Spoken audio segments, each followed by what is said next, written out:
Toll plaza पे खड़ा है तो उसकी गाड़ी को फ्री में निकलने दिया जाए, उससे कोई टैक्स कोई टोल, लोग नहीं बिठाए जाते, बैरियर नहीं होते जिसके चलते कंजेशन होता है। मेरा चौथा कंसर्न कि फुल कॉस्ट रिकवरी के बाद भी टोल वसूला जाता है 20-20, 30-30 साल तक। एक नियम बनना चाहिए कि अगर 5 मिनट से ज्यादा कोई भी सिटीजन टोल प्लाजा पे खड़ा है तो उसकी गाड़ी को फ्री में निकलने दिया जाए, उससे कोई टैक्स कोई टोल।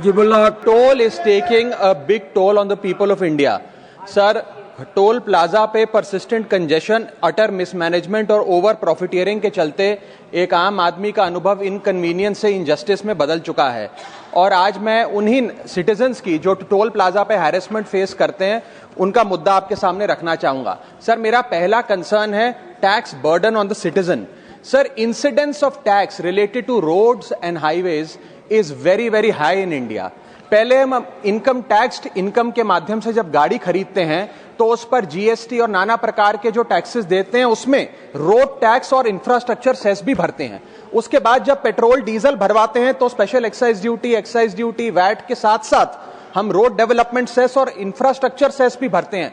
उसके बाद जब हाईवे पे गाड़ी चलाते हैं तो टोल टैक्स भी हमसे वसूला जाता है, जो एक नागरिक के लिए अनबियरेबल बनता जा रहा है। सर, मेरा सेकंड कंसर्न है extremely poor quality of roads. Sir, इतना टैक्स भरने के बाद हम उम्मीद करते हैं कि रोड की क्वालिटी अच्छी होगी, ड्रेनेज सिस्टम अच्छा होगा, लेन डीमार्किंग होगी, लाइटिंग होगी और सेफ्टी इंफ्रास्ट्रक्चर होगा, लेकिन यह भी हासिल नहीं होता और इसी के साथ साथ नेग्लेजिबल मेंटेनेंस का भी शिकार होना पड़ता है, जिसके चलते गड्ढे, पॉटहोल्स, ब्लैक स्पॉट्स और सरफेस डिफॉर्मिटीज देखी जाती हैं और हजारों लोग रोड एक्सीडेंट्स का सालाना शिकार होते हैं।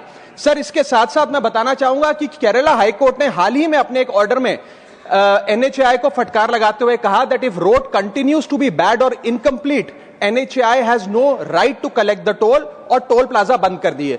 जम्मू कश्मीर हाईकोर्ट ने अपने 2 टोल प्लाजाओं पे 80% की छूट देते हुए कहा कि सड़कें इतनी खराब हैं कि ऑपरेटर को टोल वसूलने की कोई अधिकार नहीं है।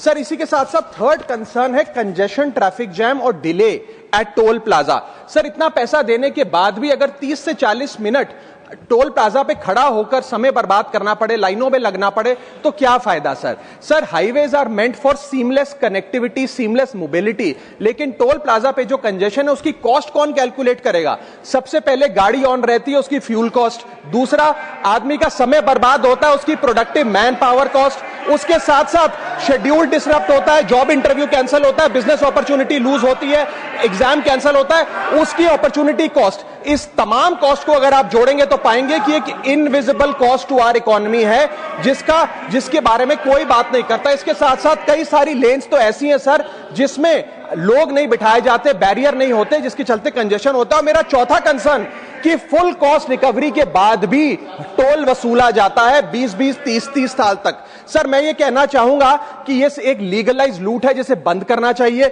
इसके साथ साथ एक नियम बनना चाहिए कि अगर 5 मिनट से ज्यादा कोई भी सिटीजन टोल प्लाजा पे खड़ा है तो उसकी गाड़ी को फ्री में निकलने दिया जाए, उससे कोई टैक्स कोई टोल।